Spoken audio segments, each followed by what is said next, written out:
നാടൻ രീതിയിൽ കൊഴുത്ത ചാറോട് കൂടിയ ഒരു ചിക്കൻ കറി ഉണ്ടാക്കാം. നല്ല കൊഴുത്ത ചാറോട് കൂടിയ ഒരു ചിക്കൻ കറി ഉണ്ടാക്കാം. അതിനായി 1.5 കിലോ ചിക്കൻ നല്ല കഴുകി വൃത്തിയാക്കി എല്ലാം കളഞ്ഞു വെച്ചിട്ടുണ്ട്.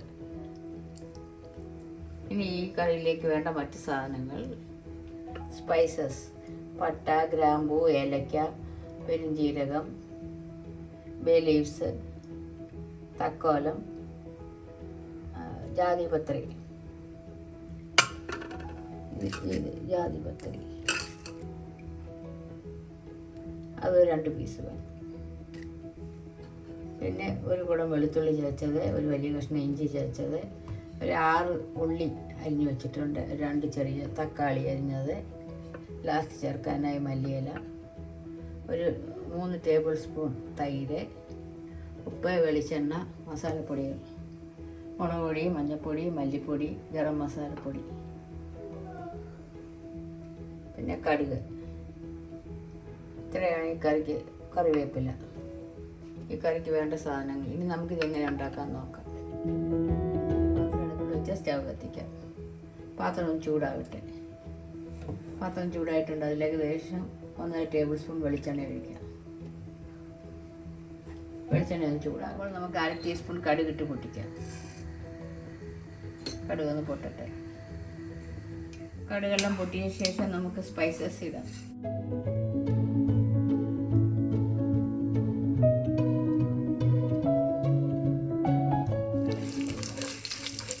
ചെറുതായിട്ടൊന്ന് മൂക്കട്ടെ.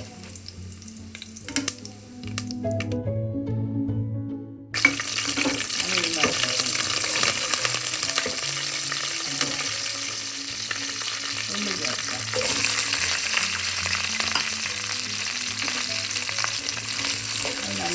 ഇളക്കിയ ശേഷം 1/2 ടീസ്പൂൺ ഉപ്പ് ചേർക്കാം. അതൊന്ന് നല്ലപോലെ ഇളക്കി കൊടുക്കാം. ഉള്ളിയൊക്കെ നല്ലതുപോലെ ഒന്ന് വരലട്ടെ.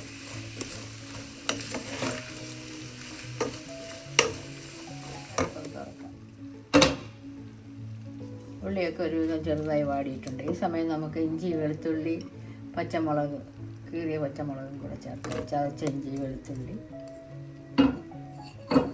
എന്നിട്ട് അതും കൂടി ഇതോടൊപ്പം ഒന്ന് മിക്സ് ചെയ്ത് കൊടുക്കാം. വീണ്ടും നമുക്ക് അടച്ചു വെച്ച് നല്ലതുപോലെ ഉള്ളിയെ ഒന്ന് വഴറ്റിയെടുക്കാം.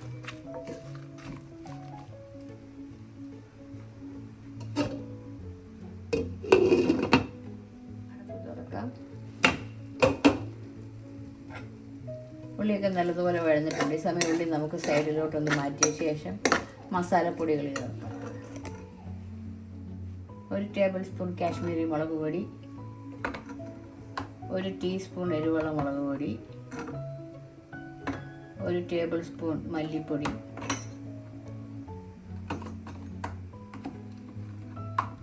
ഇത് വറുത്ത് പൊടിച്ച മല്ലിപ്പൊടിയാണ്, 1/2 ടീസ്പൂൺ മഞ്ഞൾപ്പൊടി,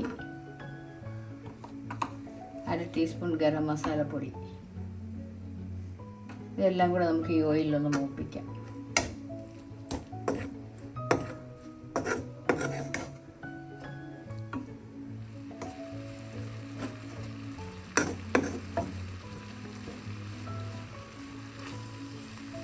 ഇതെല്ലാം കൂടി ചേർത്തൊന്ന് ഇളക്കാം.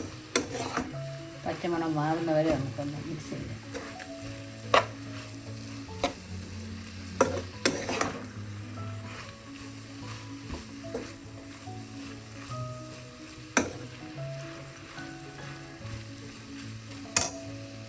ഇപ്പോൾ മസാലപ്പൊടിയുടെ പച്ചമണം എല്ലാം മാറിയിട്ടുണ്ട്. ഇപ്പോൾ നമുക്ക് തക്കാളി ചേർക്കാം. അത് ഇതോടൊപ്പം ഒന്ന് ഇളക്കി ഒന്ന് വഴന്ന് നന്നായി അടച്ച് വയ്ക്കാം.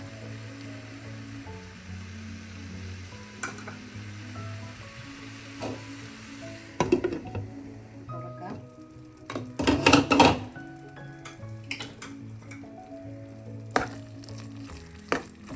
തക്കാളിയൊക്കെ നല്ലതുപോലെ വെന്ത് കുറുകിയിട്ടുണ്ട്. ഈ സമയം നമുക്ക് ചിക്കൻ ചേർക്കാം.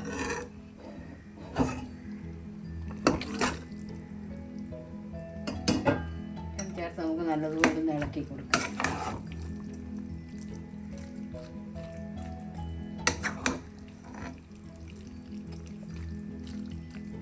ചേർത്ത് നമ്മൾ നല്ലതുപോലെ ഇളക്കിയിട്ടുണ്ട്. ഇപ്പോൾ നമുക്ക് 3 ടേബിൾ സ്പൂൺ തൈരും കൂടെ ഇതിൽ ചേർക്കാം.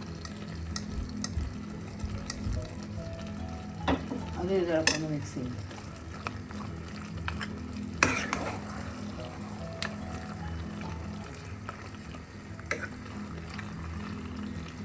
നമ്മളെല്ലാം മിക്സ് ചെയ്തിട്ടുണ്ട്. ഇനി അടച്ച് വെച്ചൊരു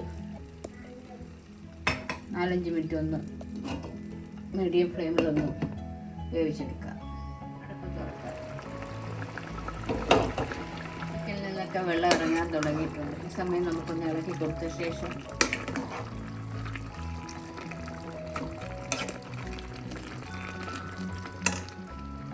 നമുക്കിതിലേക്ക് 1 ഗ്ലാസ് ചൂടുവെള്ളം കൂടെ ഒഴിക്കാം.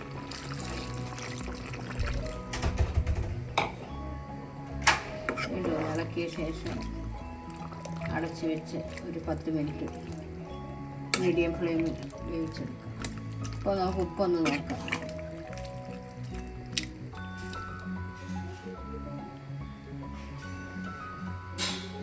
ഉപ്പ് കുറവാണ്. 1/2 ടീസ്പൂൺ ഉപ്പും കൂടെ ചേർക്കാം. പിന്നെ നോക്കിയ ശേഷം ബാക്കി ചേർക്കാം. അതൊന്ന് ഇളക്കി കൊടുക്കാം.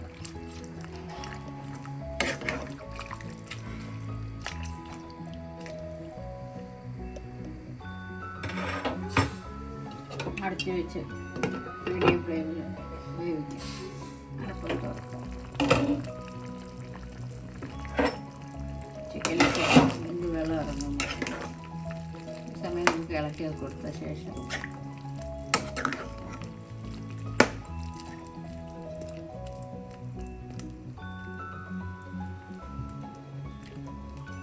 മീഡിയം ഫ്ലെയിമിൽ വീണ്ടും ഒരു 5 മിനിറ്റ് വേവിക്കാം.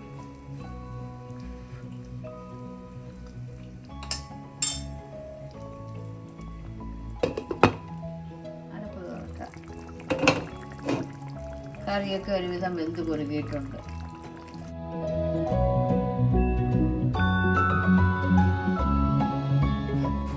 ചിക്കൻ മസാല ഒരു 1/4 ടീസ്പൂൺ ചേർക്കാം.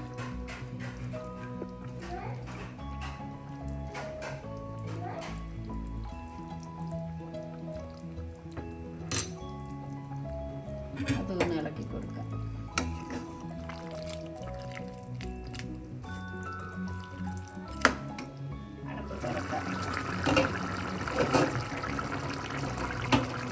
കറിയെല്ലാം വെന്ത് കുറുകിയിട്ടുണ്ട്. ഇപ്പോൾ നമുക്ക് ഉപ്പൊന്ന് നോക്കാം. ഉപ്പ് ലേശം കുറവാണ്. ഇപ്പോൾ നമുക്ക് 1/4 ടീസ്പൂൺ ഉപ്പും കൂടി ചേർക്കാം. അതൊന്ന് ഇളക്കി കൊടുത്ത ശേഷം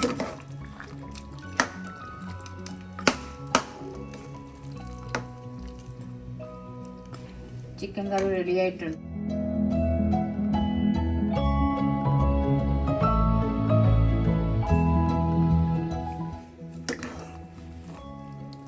ഗ്രേവിയോട് കൂടിയ നല്ല കൊഴുത്ത ചിക്കൻ കറി റെഡിയായിട്ടുണ്ട്. എൻ്റെ വീഡിയോ ആദ്യമായിട്ട് കാണുന്നവർ ഇഷ്ടപ്പെട്ടാൽ സബ്സ്ക്രൈബ് ചെയ്യുക. മറ്റൊരു നല്ല റെസിപ്പിയുമായി വീണ്ടും കാണാം. Thank you. ഇനി നമുക്ക് മല്ലിയില ചേർക്കാം.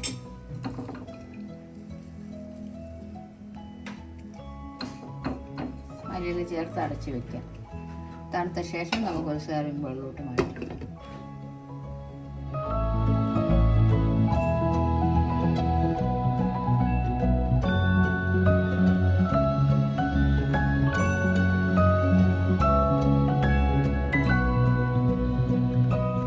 കട്ടിച്ചാറോട് കൂടിയ ചിക്കൻ കറി റെഡി. ഇനി നമുക്കൊരു സെർവിംഗ് ബൗളിലോട്ട് മാറ്റാം. അതിന് മുമ്പ് ഇങ്ങനത്തെ ഉള്ള സ്പൈസസ് എല്ലാം എടുത്ത് കളയാം.